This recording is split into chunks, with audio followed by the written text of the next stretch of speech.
international event is now on dotaboom.gg. Special cases, exclusive skins, and a nice atmosphere of the main tournament of the year are waiting for you. Get 50 cents for signing up and open a case for free. Or try your luck with a multicast case and get a chance to grab 4 skins in one go. And here's what's important, the probably fair system makes sure all the results are fair and square. And by the way, every day, 20 of the most active users will share skins worth $90. And once a week, the most active Dota 2 players will receive exclusive sets and arcana items worth over 300. If that's not enough for you, then when you reach level 5, you'll be able to open free daily cases every day. And the higher your level is, the more cases you'll be able to open. So hurry up, use this promo code and get a bonus of 5% on your deposit, free coins and a free case. And the first 100 new users will also get 50 cents for registering. So don't waste your time, click the link in the description, activate the promo code, grab your bonuses, and then come back and continue watching the video. Silencer is quickly becoming one of the top supports of high MMR, and for very good reason. This hero's damage output and ability to scale into the late game with a refresher orb is extremely powerful. It's also just really consistent. It's kind of one of those heroes you have on your team and you're like, okay, we're probably going to have damage in the mid game. It limits a lot of enemy heroes from popping off. For instance, things like Puck and Ember Spirit and Void Spirit or Storm Spirit that sometimes can have very free games are extremely limited by Silencer. Now, of course, this hero does have some drawbacks. Things like Lycan, Beastmaster can really limit this hero's output in the mid game, especially if he's pressured by units. I would say the main matchup really being Lycan. But if you can avoid this matchup, this hero is extremely high impact. Now, this hero's laning stage is also pretty decent. I wouldn't say it's incredible. It's definitely not broken. But let's get into it. Let's talk about it. I love this game we're going to be watching because it shows kind of just the item build and the progression of items for this hero, how natural and strong they can be, and let's get into it. Okay, so we're going to be watching John Yu Pro here. It's actually a very talented Pause 5 player, rank 160 in Europe as a support. Obviously not too easy to get there. In terms of starting items, this is a new popular build that people are going. It is 6 tangos, blood grenade, stick, and you might be like, where is everything else? Well, there was 2 sentries and a smoke, so he used those already. That's very normal for high MMR. You see 2 sentries, 1 to unblock the small camp, 1 to block the large camp. It's very standard. Now, you might be like, where's his branches? I don't know. Players just kind of have deemed that they don't want them. Basically, the main logic is, at least in my eyes, is that you want Clarity, Mango, and then Boots. Why he's not shipping out Clarity, Mango, I don't exactly know, as he's going to unblock the small camp here, getting out traded by Ringmaster a little bit, which when you don't buy branches and when you don't buy branches as he ships out the Mango Salve, again, I would have liked to see him do that a bit earlier. I think he was a bit slow on that.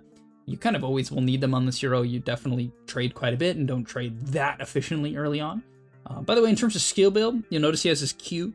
You can take your W. It's okay, especially against very weak lanes. Let's say you're against something like, for instance, like a bounty hunter and the offlaner is something like Primal Beast at level 1 who doesn't really threaten you. It can be really good to take your W and just get hyper aggressive. The reason why is you can walk in the creep wave and auto attack without pulling aggro. That's just how glaives work. As he's actually gonna look for, is that a kill? But yeah, you can do that. In general though, guys, you just want to skill QE. I'll explain why this is so important in a moment. But yeah, the QE is very, very potent. So okay, actually just kind of a casual slow, hit the level 2 first. This is pretty standard in a lot of safe lanes. If you push the wave a little bit, you hit 2 first and you kind of use that 2 timing to get a lot of denies. So, well, they actually didn't get the Ringmaster, but that was kind of surprising. He pops, like, just casually pops a Mango.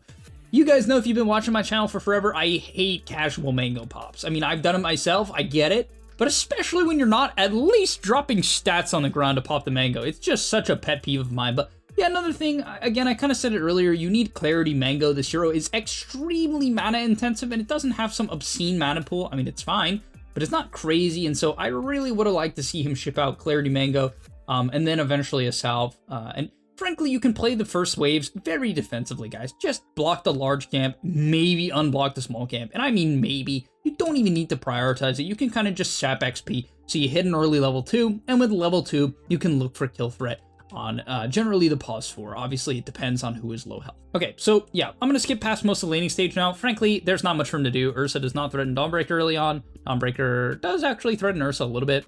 as he drops his combo. By the way, in terms of spell casting, it's very important to understand the synergy between the two spells. It's very simple, but basically how Arcane Curse works is it lasts for 6 seconds. Last word, you put it on someone, and after 4 seconds, they take damage and they get silenced.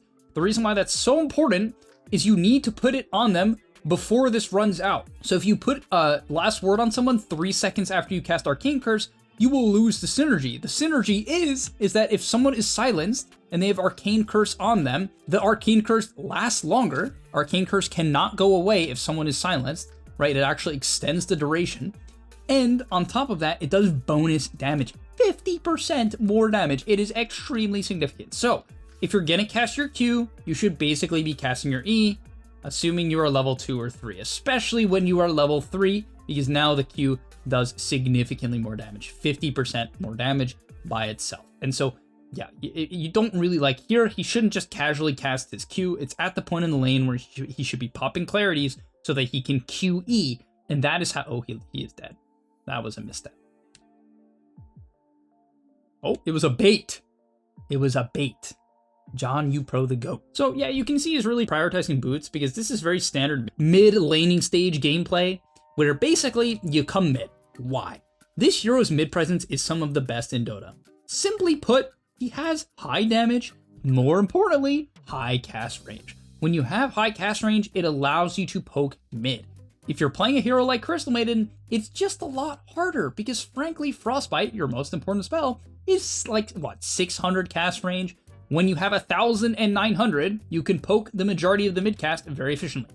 Now this game, it's actually not that easy. He's against DK, one of your hero's weaker matchups. I would definitely say it's a DK favored matchup here.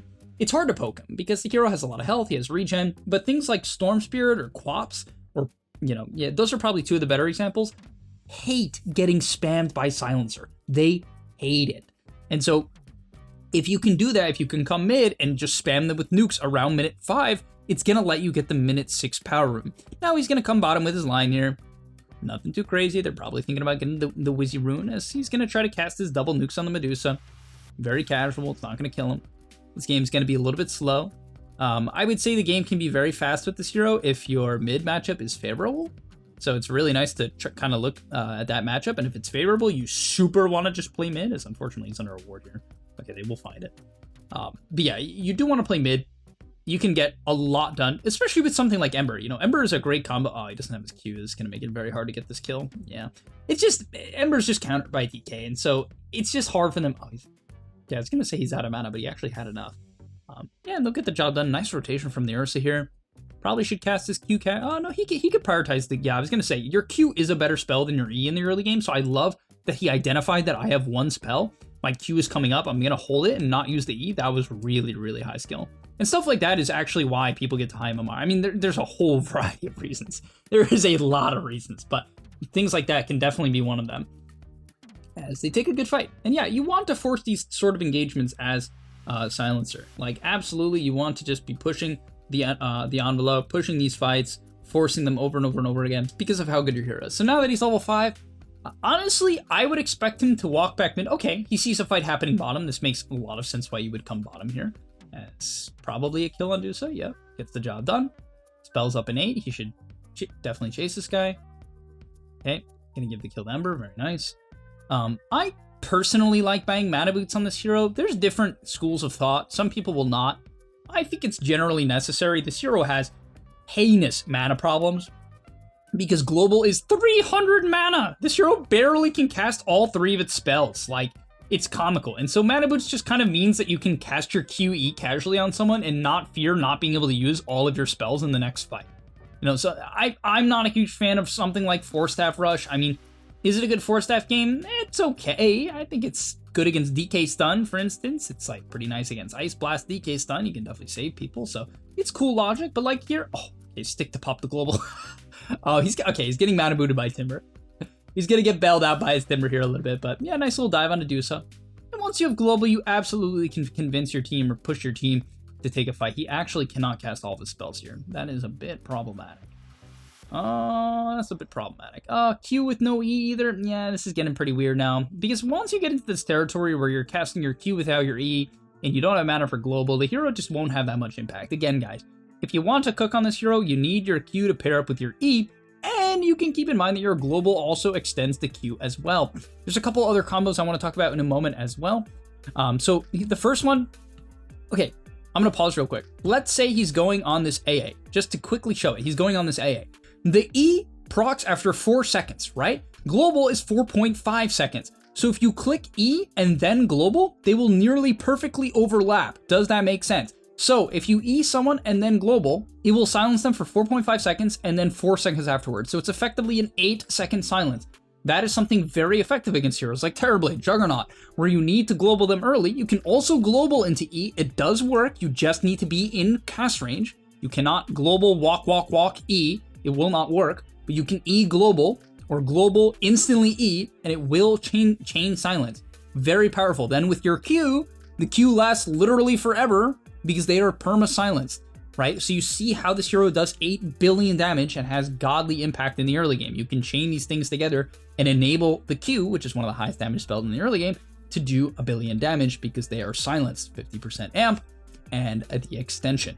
Okay, skill build. Some people actually max the E now. The main reason why some people max the E now is it scales actually better in cooldown. The Q scales by 2 seconds, the E scales by 4. It also scales exceptionally well. This ability just has naturally good scaling. And on top of that, when you max it out, it extends the Q. And so actually I am kind of a bigger fan of like 304. I don't know, 204 feels weird, but I guess you could go 204. It is certainly acceptable to go 204. I'm totally fine with that. Just because, again, the E amps the Q. So I don't know, 303 into 304, something like that is probably what I would aim for. But definitely a lot of people also just like maxing the Q. At the end of the day, it is going to be higher value to max your Q if you're hitting a 3-man Q, a 4-man Q. Because people also extend the duration if they cast a spell while affected by it. All right, let's move on ahead. He's level 7. He's definitely very strong at minute 15. Just kind of bumping into anyone is going to do 1 billion damage, as we kind of talked about. Going to bump into the Dawnbreaker here. Okay, very easy. Simple kill. Nice little smoke. Open the map a little bit. Going to walk back mid. They see the DK. Oh, the DK blinking in here. Global to try to save the line. That's a very aggressive go from them. Right? They had to know that they were potentially going to be coming back mid after the bot gank, and yeah, he's going to get the job done. So, nice global. Just keeping the line alive. And generally, guys, here's what I'll say about global, okay? If you want to get good at using global, what you need to do is you need to think about it primarily around stuns, right? So let's say your team is stunning someone. Let's say Lion is hexing. That's often a good time to global. Your team's going to be, like, for instance, like right here. Let's say you thought the enemy team was behind them. This is a great time to global because of things like that, right? Or Dawnbreaker ulti. This hero is one of the hardest Dawnbreaker counters in the game. You cancel her ult globally, which is really, really OP. So if you had global there, it obviously would have secured the kill. And that is why situations... Okay, can they chain stun the Ember here? Yeah, they can. That is where global would have been OP. Obviously, you didn't have it, but you get the point. On stuns, so people cannot save and counter-initiate, and defensively on enemy stuns is a great time to counter as well. And if you can kind of just think about it as a response to stuns, you'll be in a great place. Are there a lot of other cases? Absolutely. Obviously, right? There are so many cases where global can be useful. They're actually going to TP top here. Looks like the Ursa's fine. Probably want to combo the DK, not the ring here if you can. Just kind of get his health down, but okay, they're not going to get either of them. Yeah, you rush the 4-staff. This is pretty standard. So in terms of items, guys, I would say there's 2 main items I would recommend. It's either Solar Crest, which I prefer a little bit because you get to buy Energy Booster, which sounds kind of weird, but this hero just super needs the mana pool. So you get to buy the Energy Booster, you buy Fluffy Hat into Energy Booster for strong early game. Or you buy 4-staff. You need mana. This item builds from Staff of Wizardry, so it gives you mana. I like the 4-staff this game. The enemy team has 1 major stun, and so it can... Basically, you just react to DK stun. And reacting to DK stun with 4-staff is super good, especially when there is a Ringmaster follow-up and AA follow-up. So I think, honestly, John's decision to buy 4-staff is a big reason why he is high MMR. It's just a good adaptation, specifically to stun into follow-up damage combos. Things like Ember Skywrath, DK Marana, Tusk into even something like Shrapnel or Sniper auto attacks, right? These like initiations plus follow-up are very good to have a 4-staff. Unfortunately, 4-staff is not what it used to be. It used to be literally like 1,000 something cast range. Nowadays, it's like, what, 700, 600? 550? 550? Oh my god. That's terrible. No wonder why I barely buy this item. I mean, I buy it sometimes, but the thing is Solar Crest is just like, it's not a great Solar Crest this game. It's okay. It's just not that good in the early game. It's great in the mid to late game, but it's not the best because of like AA Ringmaster being most of the early game damage. But yeah, I mean, I like the Force Staff better this game. It's just that Solar Crest is 1,000 cast range. Okay, so we'll try to focus on gameplay now, but I'm going to keep it a stat, guys. In high MMR, there's a lot more like split pushing, the game is delaying, the Medusa's like getting an Aegis, you know, blah, blah, blah, blah, blah. There's a bunch of like macro Dota stuff happening. In these games, Silencer can fall very flat. You can't jungle, you can't really give info, you can't push waves that efficiently. So what do? Well, you kind of just sit behind people and wait. Hopefully, if it's your typical pub, you're just going to be casting QE until the game ends. I'm kind of not kidding.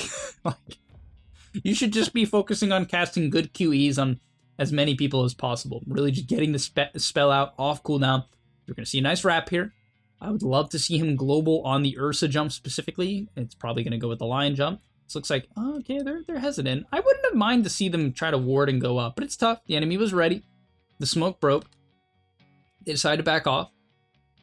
It's, by the way, level 10, you take your Arcane Curse penalty multiplier. It's just obviously very, very good. As okay, fight breaks out here. He could think about globaling to stop the ring box here. Okay, globals now. It doesn't look great. Personally, yeah, I mean, the Lion died as well. I think global is tough, guys. It's one of the hardest spells to use in the game because also your team kind of has to react to it as well. But I would not have minded seeing him just kind of drop it here, like on the Ursa jump, because again, the counter initiation comes out and the Lion gets bursted from full, and that sucks, right? This Lion could have lived a long and healthy life, and a well-timed global there would have probably resulted in a Ringmaster kill anyway. And so yeah, I would say a bit of a mistake, perhaps, right? Could have dropped it earlier, but it's tough, right? You don't exactly know that Ringmaster AA are behind, but still, it's just kind of a safe way to look at the hero. As long as it's on a key target. You know, I don't recommend globaling if some AA is going to get exploded by Ursa. You probably shouldn't global, but if it's a key kill like a Dragonite who can get chain stunned by Lion, then I think it is generally worth it. As they pretty convincingly win the fight. So it didn't matter. It was kind of just a good jump, right? They found a really nice jump anyway. Okay, let's move into neutral items. Please give me GPM, please. Please give me GPM, please. Give me greedy. I'll do anything. He's gonna stack up the triangle. Okay, I don't know what is he doing here. Oh, he's farming back the base for mana. All right. So yeah, you buy a refresher orb. That's about it. That's kind of why I prefer Solar Crest. Force Staff gives like 200 mana. Solar Crest, I believe, gives 300. That's about what it is. Yeah, 300. So you really actually do need the mana. So I don't know. Okay, this is a global again. Reacting to stuns. This game, he also can react to Dawnbreaker ulti. More specifically for the matchups in this game. But yeah, he should global on the Dawn ulti. Global? What? What are you doing, John, you pro? Global, it's Dawn ult. I mean, to be fair, here's the thing. It's Ag's Dawn ult, it's fast, but still, it is reactable. I think. It depends, okay? It depends. It depends if you're looking. He was literally staring at it. I don't know. Either way, whatever. It's a good global anyway. It's on the jump, right? It's definitely what you want to look for. Oh, the timber damage. Oh. Fortnite, man. Huge plays. Okay, at level 15. Just kidding. You never even get there. You're a cuck support. Don't even think about your 15 talent. No, I'm kidding. Generally, people take global silence cooldown. The other one is not bad, but it gets dispelled a lot in the mid and late game. So yeah, just take global cooldown. In terms of the components for refresher, typically you aim for this cornucopia thingy. However, you can adjust to whatever you need in the game. Like, honestly, if you feel like you're getting poked for some reason, like, I don't know, by Zeus ult in fights, you can actually buy Ring of Tarask, and it can be pretty reasonable. I'm not kidding. You can adapt it. You don't need the mana regen. Once you get to this point in the game, you really don't. Not much, at least. I mean, obviously, sometimes it's going to be useful. If, like, you take a fight and then you stay on the map for super long, but yeah, in general, you can react to actually what you need in the game. But Cornucopia is definitely the safest. That's okay. Again, he could be. I know I'm critiquing him a bit. This is. I'm not kidding when I say global is one of the hardest spells in the game, because sometimes in the late game it's like, oh, I globaled too early and now the enemy team is kiting and we're really sad. But if you're gonna bother committing under a tier 2, I think you just global, because, I mean, frankly, it's not a good jump. I'm gonna keep it a stack. This is some cringe jump. I mean, maybe it ends up being okay. It looks pretty terrible. The follow-up damage, the Timber and the Ursa are not able to connect properly to this, right? They literally only get to the guy. I mean, the Ursa's gonna get to him by the time he's basically not stunned. It's probably just a cringe go, which is why the global has to be a little bit cringe, I'm not gonna lie. But yeah, they get wiped here, right? This looks terrible. Oh my god, that was such a bad jump.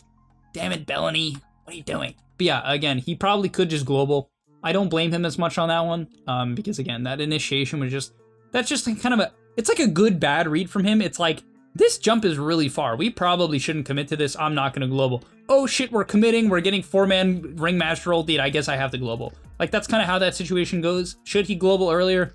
Yes, but I definitely would not. I would not pin that one on him. That was some cringe initiation. Initiation should be followed up by damage. And it certainly was not. Ember Spirit is not your minute 32 damage against a Dawnbreaker with full health. Okay, so Refresher coming up again. Yes, he's greedy. Thank God. It's kind of the only way you conveniently get to this item. Otherwise, you sort of just like don't. I mean, you get there eventually. The game goes like minute 45. But without the talents, it's pretty hard. Get it at like kind of a nice timing. Also, another funny thing is if you don't get one of the greedies, you frequently don't have enough mana to use a Refresher. You like desperately need one of these things. I'm not kidding. If you don't get it, try to take the mana movement speed so that you have a mana pool. Like it just takes something that gives mana.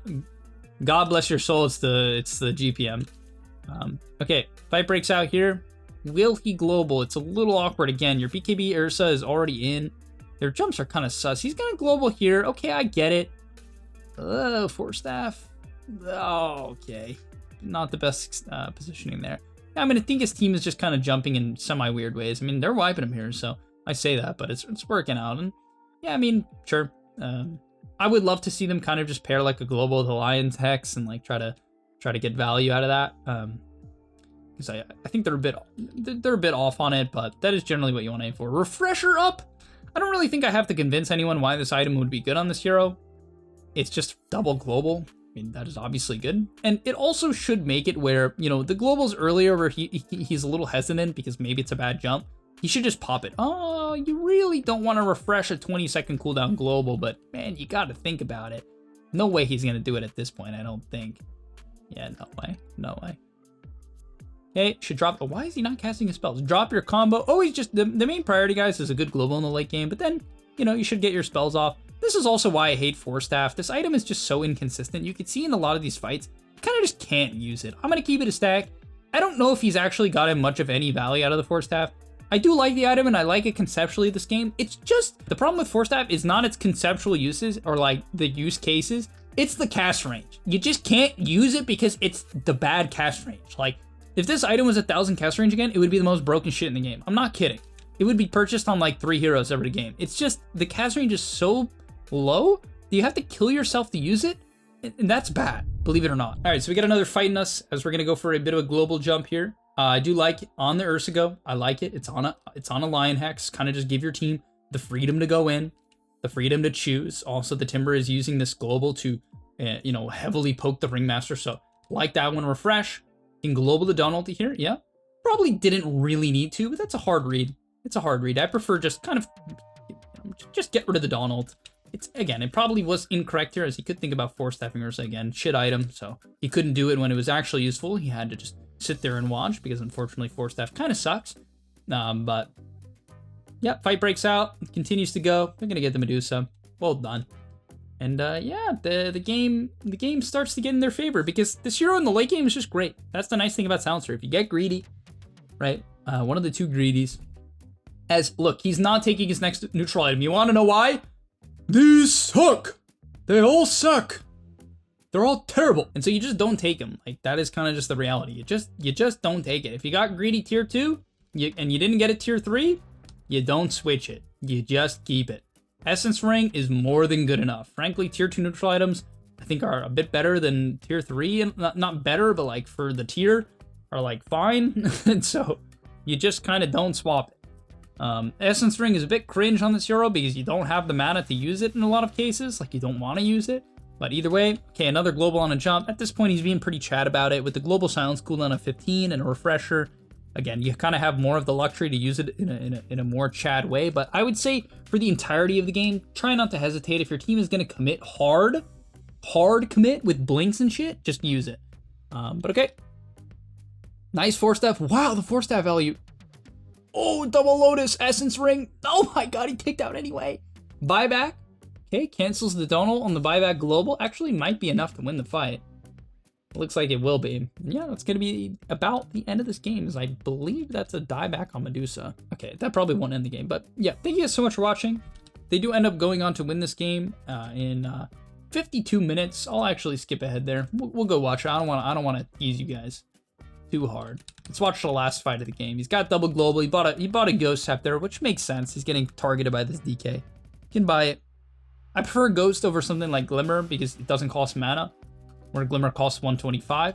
You gotta really keep these things in the mind. Could have also just bought a Solar. I mean, Solar is a little sus in the late game because the Nullifier, but so is Ghost Scepter.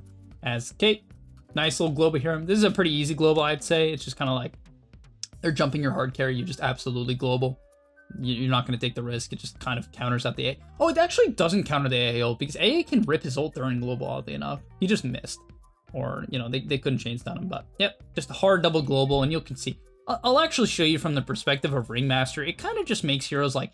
You basically have to buy Greaves, honestly. Yule's is not good because you're just in the air. Like, you can't even use your spells. You kind of have to buy Greaves. So I don't really like this guy's Yules. It's probably, I don't know, probably should be Greaves this game. It's really good, honestly.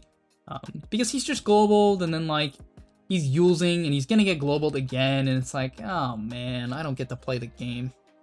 Yeah, you're just a complete terrorist to these supports in the late game. So, yeah, I would say if you're against Silencer, definitely consider Greaves. That item is very expensive, but it's just kind of one of those matchups where it is just super, super useful. Because the instant dispel, I mean, you could also say Lotus, but Lotus just in the early game is bad, where mech is, you know, quite useful. So, yeah, I would consider it if you know, he can this game, which I would say he can because he doesn't have to buy Atos because of DK necessarily. All right, thank you so much for watching. If they wipe him again, I'll see you in the next one, and I'm out. Peace.